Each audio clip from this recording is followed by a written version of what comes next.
कृष्णप्रिय गोशाळा किनवटच्या सौजन्याने गोशाळेमध्ये 12 ऑगस्ट रोजी गोविज्ञान आणि पंचगव्य औषधी निर्माण शिबिराचं आयोजन करण्यात आलं आहे। शिबिरामध्ये गोमातेच्या पंचगव्यापासून विविध प्रकारच्या औषधी निर्माण करण्याचे प्रशिक्षण राज्याच्या विविध शहरातून आलेले 30 प्रशिक्षणार्थी घेत आहेत। गोहत्या बंदी टाळण्यासाठी आणि गायींचे संरक्षण संवर्धन करण्यासाठी किनवट शहरात कृष्णप्रिय गोशाळा आहे। या गोशाळेत शेकडो गायी भयमुक्त भूकमुक्त जीवन जगत आहेत।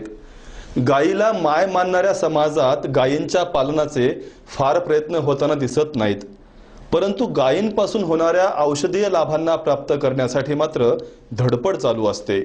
गायींचे शेण, गोमूत्र आणि गायींचे दूध एका आदर्श जीवनाचा मूळ मंत्र असून गायींच्या केवळ सहवासाने अनेक रोगांपासून मुक्ती मिळते।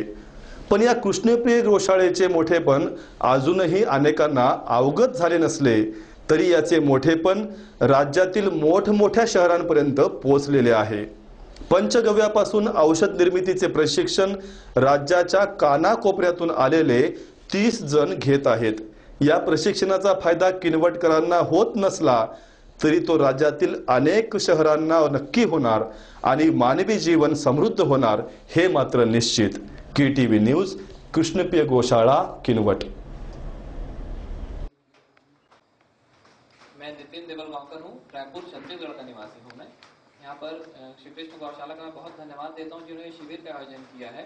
इस शिविर के माध्यम से हमें कई सारी बातें गौ माता के बारे में, उनकी हम कैसे सेवा कर सकते हैं और किस प्रकार से गौ माता की सेवा करते हुए हम सेंद्रीय खेती की तरफ जा सकते हैं और प्रदूषण युक्त वातावरण प्लस एक अन्न जिसका जो सबसे ज्यादा हमें आज बिल्कुल आहार मिल रहा है उसको हम कैसे प्राप्त करें और आगे लोगों को संदेश दें प्लस सारी बातें बाहर बताएं। इस वजह से यहाँ पर आए। धन्यवाद। सातारा या जिल्ह्यातून या प्रशिक्षणासाठी इथे आलेलो आहे। तर आपल्या भारताचं जे काही पूर्वीचं वैभव होतं ते खरं म्हणजे आपली देशी गायच आहे आणि या देशी गायीच्या पूर्वी जे गोमूत्र आणि शेणापासून जे काही खतं तयार व्हायची आणि जी शेतीत वापरली जायची आणि त्या देशी गायीचं जे दूध आहे ते खरं म्हणजे अमृतच आहे।